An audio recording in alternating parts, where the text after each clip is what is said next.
Bueno, entonces, eh, el lema de esta escuela estoica, para te ponemos rápidamente en contexto, Damián, poné la cámara si podés, así por lo menos no le hablo a los cuadraditos negros que lo odio. Eso ya Sí, fue mucho deme sufrir. unos minutos que me acomodo y ahí prendo la cámara. Bárbaro. Eh, Lo que estamos planteando es que hay un cambio a raíz de eventos históricos, políticos, sociales, hay un cambio en la manera de pensar o las necesidades de los humanos de este periodo posterior a la muerte de Aristóteles y posterior a la muerte de Alejandro Magno. Entonces, hay cuatro escuelas, si se quiere así decir, físicas, o sea, que tienen un lugar físico en el mundo, que es la de Platón, la academia, el liceo de Aristóteles, la estoa del estoicismo, que está en un pórtico, y el jardín de Epicuro, pero hay dos corrientes fuertes que no tienen escuela, sino modo de pensar, que sería el escepticismo y el cinismo, ¿no? Todas estas escuelas, en algún sentido, lo que hacen es, eh, o maneras de pensar, o maneras de ver la realidad, terminan influyendo también en las escuelas que inicialmente habían sido de Platón, Aristóteles, en fin, porque los jefes, los directores, adhieren a veces a estas corrientes, ¿sí? Estábamos acá en el estoicismo, entonces el lema es abstente y sostente. La felicidad se encuentra en amar el bien. Fíjense que bastantes cosas tienen en común con Platón y Aristóteles, ¿no? Especialmente con Aristóteles, esto de que hay una razón universal, esto que los hombres nos unimos a esta razón universal eh, porque que tenemos en común, ¿no? A través del logos. Si se ponen a pensar después, cuando empieza el cristianismo, el texto de Juan, de San Juan, que es considerado el texto del Evangelio más filosófico, el San Juan 1.1 empieza en arjé, en jologos. Fíjense qué filosófico y griego, ¿no es cierto? En arjé, en el principio, el logos, ¿sí? Y bueno, después se traduce el verbo y después se piensa el verbo divino, pero en el principio el logos, ¿no? Bastante similar a esto que está planteando acá el estoicismo, ¿no? Conocer es algo aprendido, de manera que tal aprensión no puede ser descalificada por argumento alguno. La catalepsis es lo que indica la comprensión. Toda la filosofía histórica, justamente por esta mirada, si se quiere, de restringirse, de restringir las pasiones, de dirigirse al bien, de la mirada a la razón, es lo que va a influir muy fuertemente en los padres de la iglesia. Entonces, el estoicismo es una de las escuelas que va a sobrevivir. De hecho, no sé, el otro día yo en una librería, el otro día, hará como un año, me metí, hay un montón de textos sobre estoicismo y hay un filósofo contemporáneo que está planteando esto del retorno al estoicismo. Así que interesante me parece, como para profundizar. Pero además, estos estoicos, plantean esta cuestión, que es la cuestión de logos espermáticos, o sea, este logos que se difunde y se derrama como esperma, ¿no? Como semilla en toda la realidad. El logos es un principio creador u operativo, ¿no es cierto? Entonces dice, la fisis se desarrolla según un plan que se halla en este logos espermaticoi, perdón, logoi espermaticoi, que se realiza a medida que van surgiendo las cosas. El neuma o espíritu contiene las semillas de todas las cosas. Y todo cuanto existe, ha existido o existirá está contenido en estas semillas, de forma que la realidad es un despliegue determinista de las potencialidades en ellas. De esta manera, un único logos universal, físicamente constituido por el fuego, contiene en sí las formas aristotélicas de todas las cosas. ¿Se entiende? Porque si no, ¿de dónde sale? Aristotélico y un poco platónico también, porque estas formas podrían ser las ideas esas que vio el Demiurgo. O sea, toda esta manera de pensar de Platón y Aristóteles que vimos hasta acá pasa fuertemente a estas escuelas helenísticas. No es que se termina Platón y empieza otra cosa, o se termina Aristóteles y empieza otra cosa. Lo que empieza es una mezcla de cuestiones, ¿no? Esto creo que lo habíamos hablado nosotros en alguna de las clases que yo se los planteé, porque la razón universal tendría que tener previsto, y más si está fuera del tiempo, ¿no? Como la pensaba Platón, en su propia mente todas las cosas que son, fueron y serán.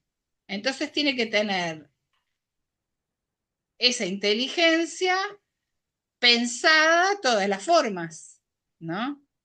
Si fuese un demiurgo, porque si no, ¿de dónde salen? Entonces, de esta manera, un logos único, un logos universal físicamente constituido por el fuego, contiene en sí, si se quiere, la semilla, el esperma de todas las cosas, en forma, ¿no es cierto? Un precedente de la concepción estoica, cuya vinculación con el fuego recuerda los elementos del mito Prometeo, se halla en la panspermia de Anaxágoras, para quien en todo hay semilla de todo.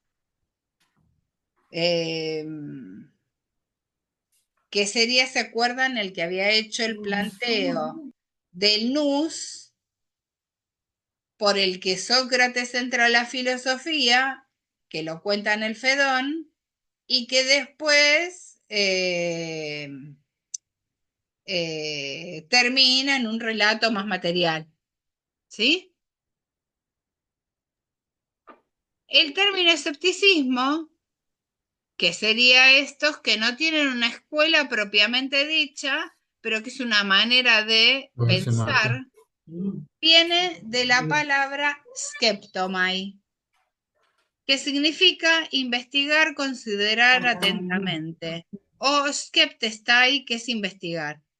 Y nace con Pirondelis y su discípulo Timón de Fliunte, que esto lo vimos hace un ratito, que es esta mirada que más bien sostiene que en realidad no puede haber conocimiento. Pero bueno, esta mirada se modera un poco porque justamente Arcesilao y Carneades van a ser ambos directores de la Academia Platónica y van a ser fuertemente influenciados por el escepticismo para fundar la Academia Nueva. Y van a criticar a los dogmáticos. O sea, los escépticos tienen como característica esto, el cuestionamiento, ¿no?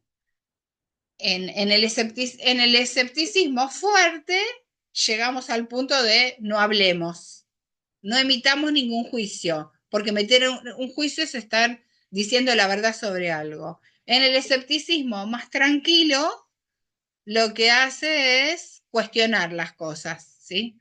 Entonces ellos sostienen que ni los sentidos ni la razón pueden suministrarnos conocimientos verdaderos, por lo que lo más sabio, si queremos llegar a la imperturbabilidad o ataraxia o apatheia, es permanecer indiferentes y abstenerse de todo juicio. Los estoicos son los que llamaron a la suspensión del juicio epogé. Este término epogé, o suspender el juicio, o poner algo entre paréntesis, va a ser retomado en la filosofía contemporánea por Husserl, ¿no? Que es el maestro o profesor, si se quiere, de Heidegger, ¿no? Que supone una toma de distancia respecto del objeto. Bien, Husserl, ¿no? O sea, lo toma de acá.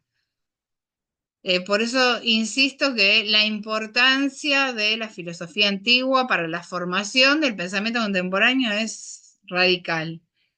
Para el escéptico, la sofía le está vedada al ser humano, o sea, el ser humano no puede saber de verdad.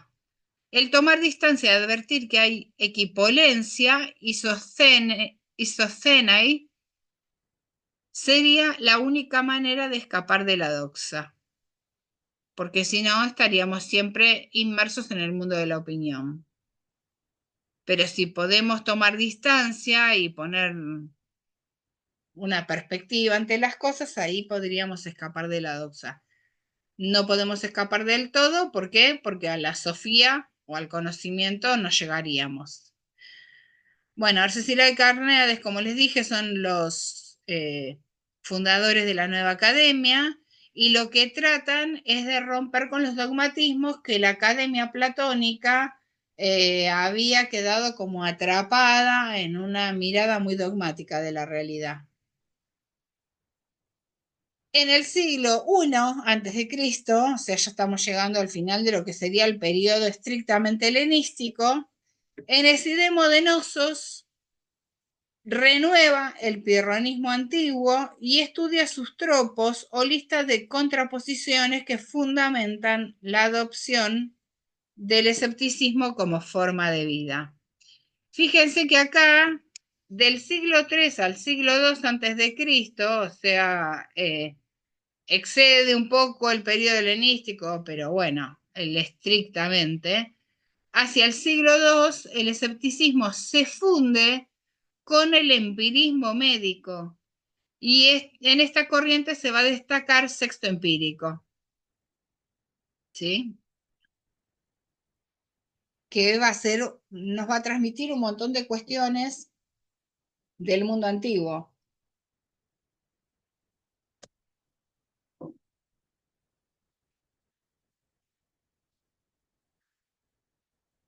El eclecticismo va a ser una corriente filosófica. Hice algo mal. Ahí está. Sí, toqué algo mal. Paren. Ahí se lo vuelvo a compartir. Ah, acá.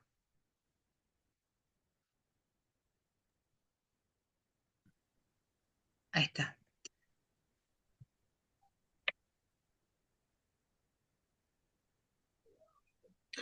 Sí, profe, Sexto Empírico habla mucho de los pensadores antiguos, muchas citas, ¿o no? Claro. Y en el seminario que yo estoy tomando, que les contaba la otra vez, Sexto Empírico analiza muy a fondo las posturas de los sofistas, como por ejemplo de Protágoras, de Gorgias, en fin. Se nos fueron todos, ¿o no? Ay, otra vez hice lo mismo, perdón. Estoy ¿Mm? tratando de correr esto y no, se me va. Ahí, a ver. Share esto. No sé qué hago. Es que cambia un poco. A ver, no sé qué toque. A ver. Stop share, vamos a hacer así. Vamos a salir del todo y volver a entrar. Eh, ahí está. Share. Ahí está. Bueno, entonces el eclecticismo, que sería la última corriente, es una corriente en donde como que se mezclan todas las corrientes previas, ¿no? Domina el siglo II antes de Cristo en la academia como en el pensamiento filosófico en general. Viene de la palabra eklegein, que piensen que qué significa iglesia, ¿no? Que significa seleccionar. Después la iglesia va a tomar este eklegein para llamarse iglesia, ¿no? Diferentes corrientes, o sea, en donde se conjugan todos, algo así, o se seleccionan todos. Diferentes corrientes estaban inmersas en un enfrentamiento dialéctico retórico de ideas, por lo que surgió como forma de sintetizar, reunir y escoger los hallazgos, las principales ideas y los principales criterios proporcionados por las diferentes doctrinas filosóficas, por las diferentes escuelas, ya sean los presocráticos, Sócrates, Platón, Aristóteles. En realidad es medio una consecuencia, a ver, salimos porque acá ya no importa, es medio una consecuencia razonable de todas estas ideas que empiezan a como a unirse, ¿no? Porque, claro, ya no tiene tanta importancia, capaz, ¿no? Lo hipotetizo. Adherir a lo que piensa Platón o lo que piensa Aristóteles. Entonces empieza como a conjugar diferentes cosas y lo vemos, por ejemplo, en esto de logos espermáticos de la Estoa, ¿no? Y toda esta propuesta que no sabes si es de Anaxágoras, si es de Aristóteles, si es un poco de Platón. Eh, Creo yo que el eclecticismo es como la última salida, ¿sí? A ver si podemos ir al otro. A ver, a ver, a ver, a ver. Está acá. Y no, está acá. El platonismo medio llega.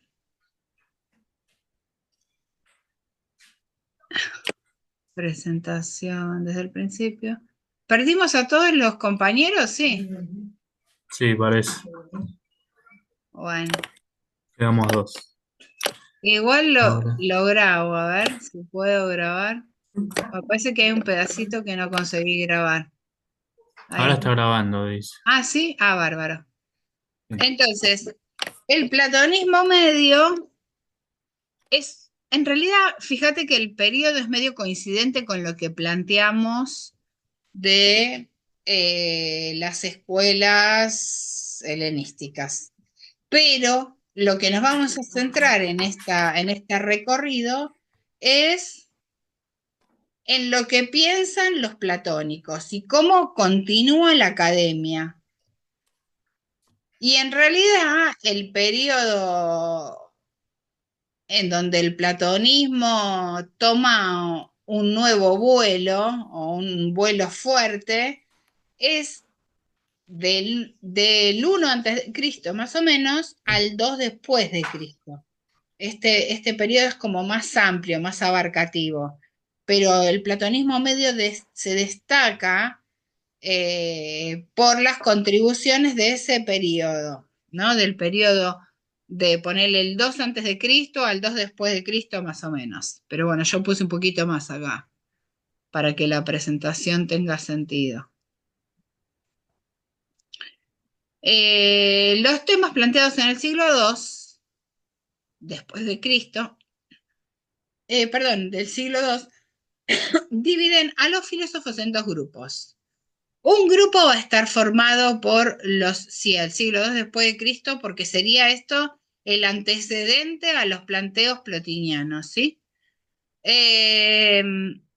Está formado por los ateos epicúreos, escépticos y aristotélicos.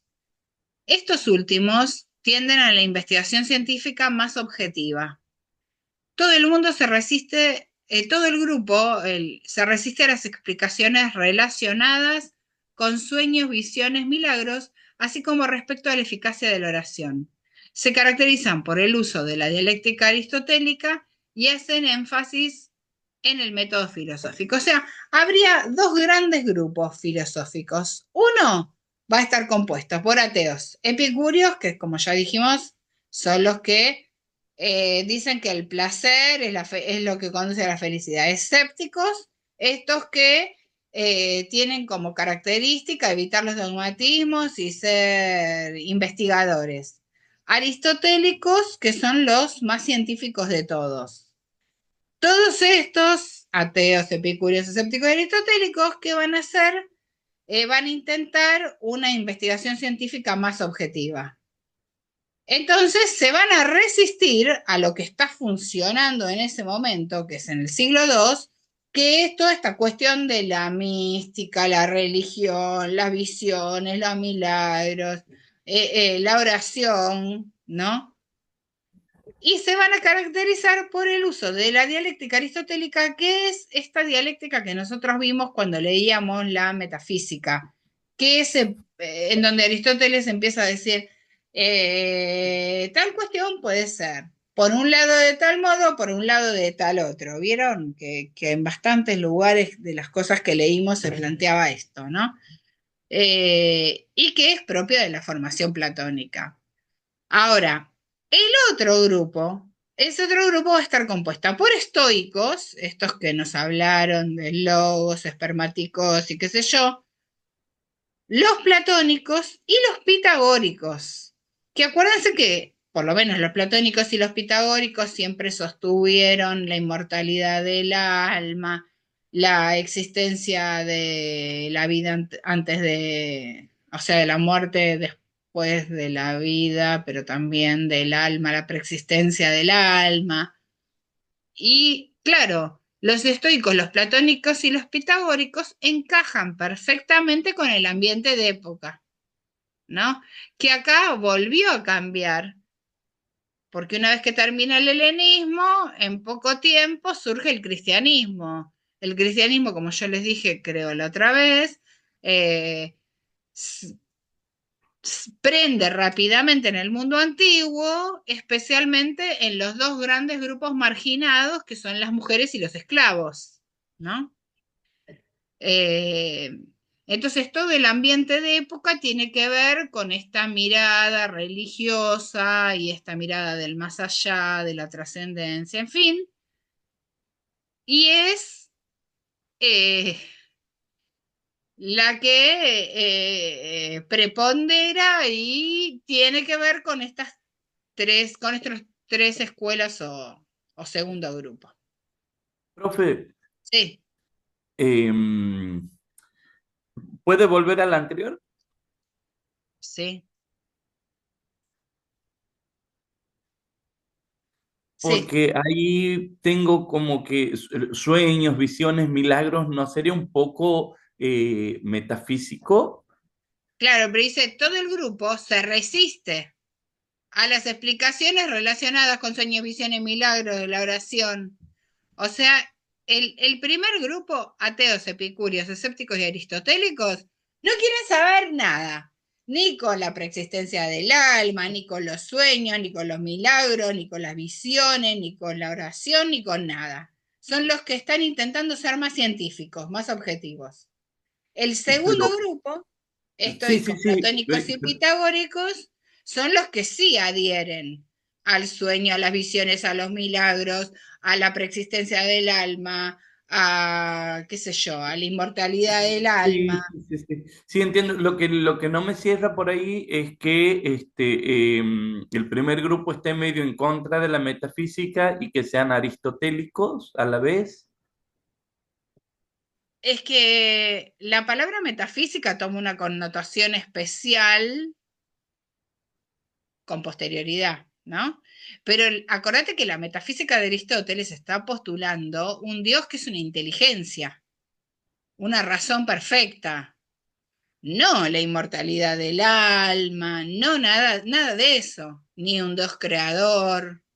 En cambio, la metafísica platónica es un Dios que es como más hippie, más artista, que crea, que unas formas inmortales, ¿no? Que son, le sirven de paradigma, que se preocupa por el mundo existente. Es un Dios diferente, no es un Dios que es una inteligencia que se piensa a sí mismo. Está bien Ahora que sí. Platón en el Timeo aclara esto, es un relato probable, bla, bla, pero toda la caracterización es bien distinta. El otro es como un dios científico, el dios de Aristóteles, un De dios de la Aristóteles. ciencia. O sea, como que toda la realidad es racional y funciona racionalmente. Y entonces hay una inteligencia que la pensó. El dios platónico es un artista, es otra cosa. Y es justamente por esto que este grupo primero, el de los ateos, epicúreos, escépticos, aristotélicos, termina siendo un grupito reducido y que medio desaparece, ¿sí?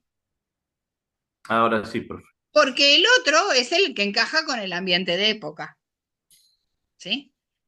Entonces, no podemos saber a ciencia cierta. Amonio Sacas es un pensador como Sócrates que no escribió nada, es ágrafo, otro de los ágrafos que nos arma un lío, y que es más o menos de este periodo, siglo II después de Cristo.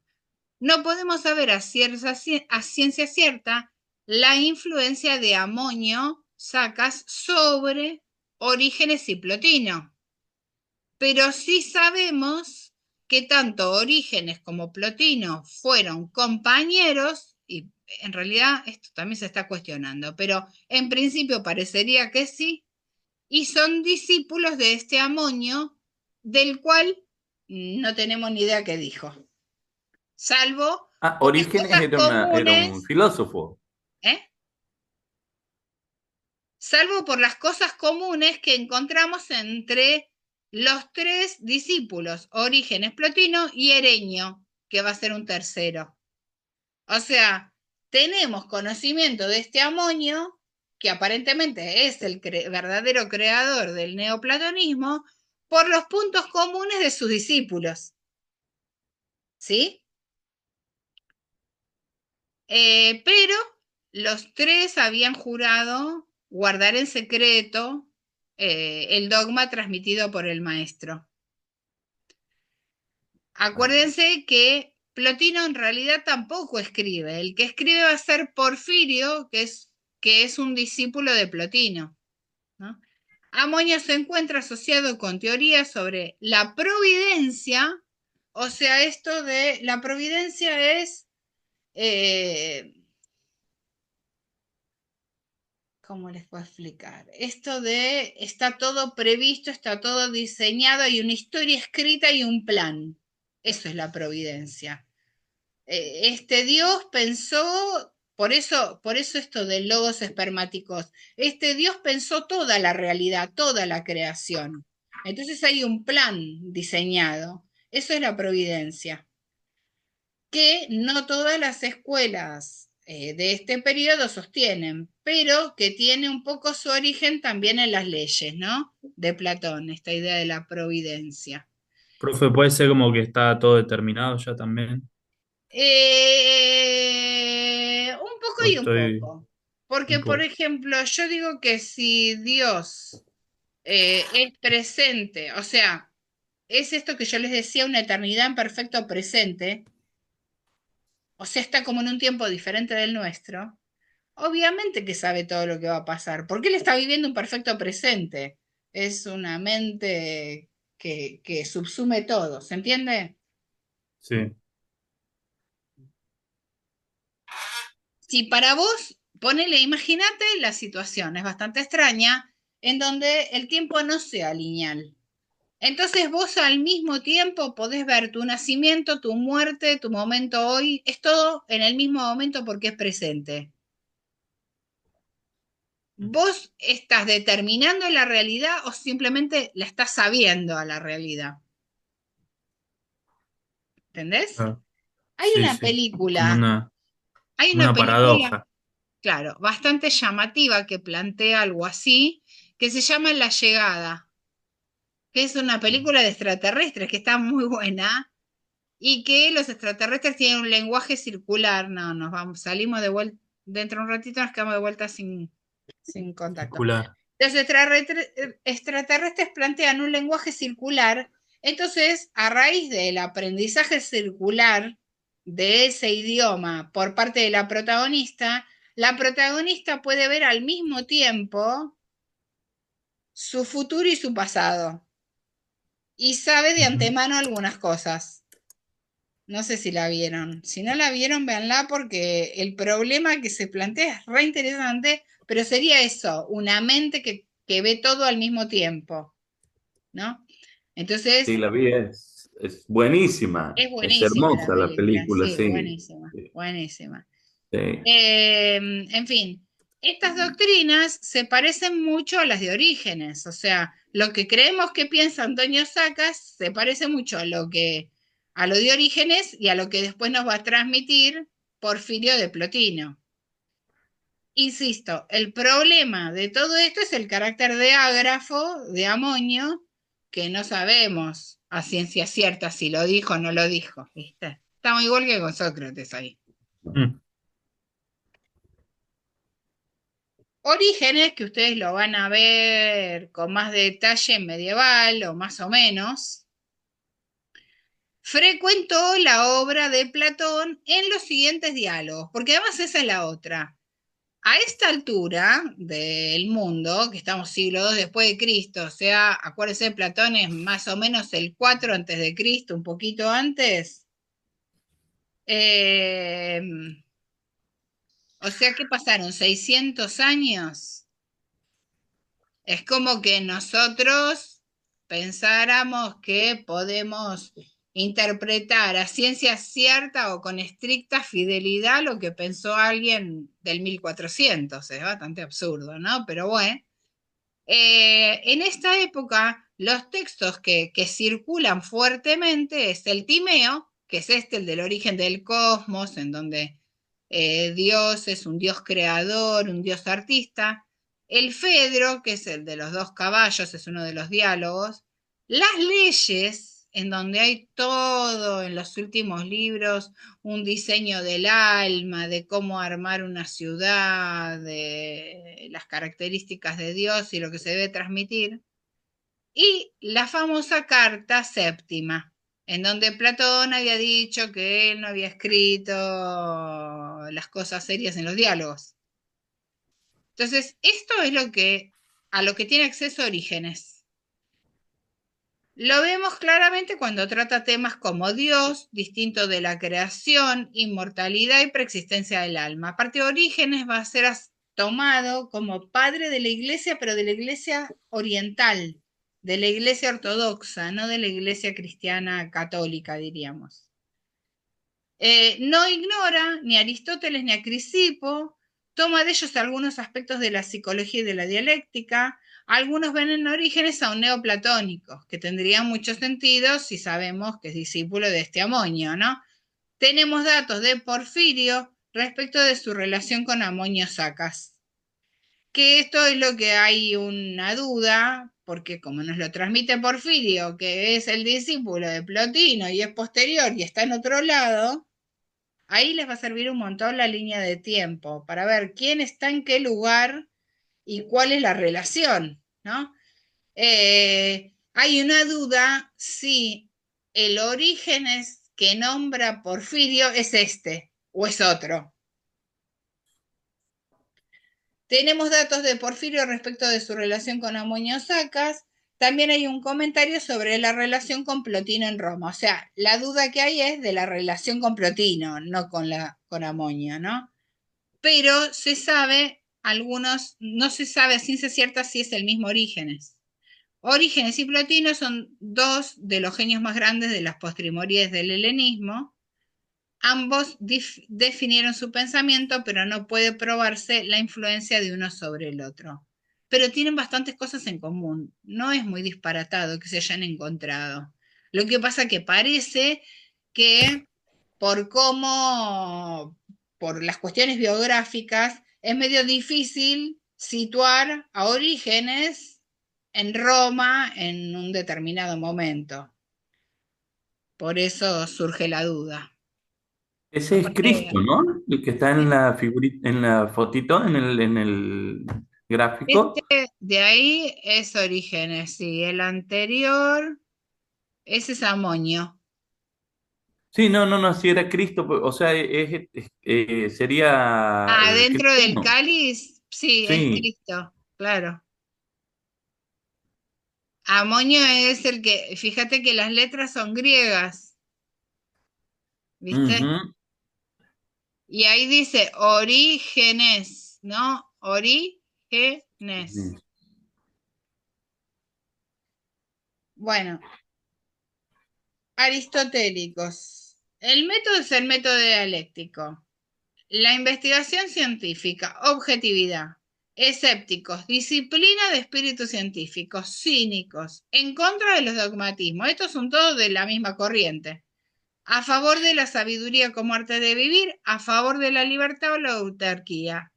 Epicúreos, es la doctrina del sentido común, enemiga de las complicaciones, totalmente orientada a la sabiduría práctica, desdeña la paideia y además se apoya en lo sensible, ¿no? Estoicos. El estoico es un personaje grave, pelado, con larga barba. Esto nos lo transmite, yo creo que es Numenio, alguien que no los quiere. Está convencido de la excelencia del ideal del sabio. En teología es apasionado por esto de la providencia. Ahí vamos de vuelta con lo del logos espermatigos que tienen en su... Son pequeños logos semillas que tienen como réplicas de la razón universal, ¿no? Se interesan por los oráculos, las curaciones milagrosas, las visiones del daimon de Sócrates, ¿se acuerdan? Por eso se llama demonología. Estos oráculos que tenía esta cosa de Sócrates que quedaba parado, detenido, ¿se acuerdan? Interpretan los mitos viendo en ellos símbolos.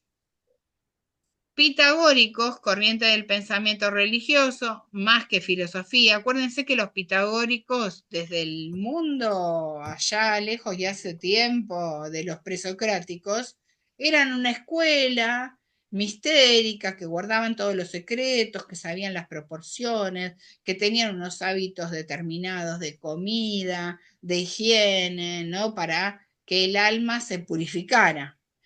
Creen en la inmortalidad del alma, en la vida pura y meditativa, desarrollan teologías, matemáticas, son magos y filósofos. Los magos es una corriente que empieza a aparecer acá, interpretan los sueños. Ven que son bien diferentes, o sea, como gradualmente, pero bien distintas estas corrientes, ¿no? El platonismo medio, que va a ser del siglo II, impregnado de esta piedad pitagórica. Son dogmáticos, estos no son escépticos, esa academia nueva del escepticismo de Carneades y Arcesilao, allá lejos y hace tiempo quedó.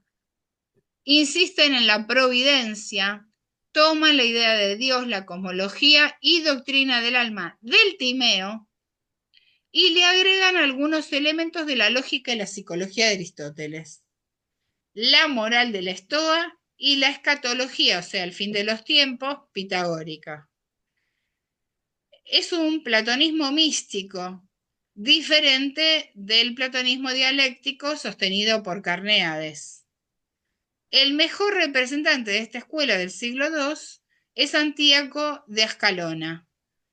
Cuando se habla de Platón en este periodo, se alude a un platonismo ecléctico y místico, ¿no? O sea, una especie de mezcolanza ecléctica. Otras relevantes figuras son Plutarco. Este Plutarco, acuérdense que nos transmite un montón de información, si se acuerdan en la clase de las fuentes. Numenio. Numenio es bastante importante porque es posiblemente judío, además, y pitagórico. Y lo que digo con el además es porque toda la tradición judía, y sí hay un Dios uno, que no puede ser nombrado, por eso se desarrolla la cábala, que tiene una cuestión en relación con los números, o sea, muy lógico que además Numenio sea pitagórico.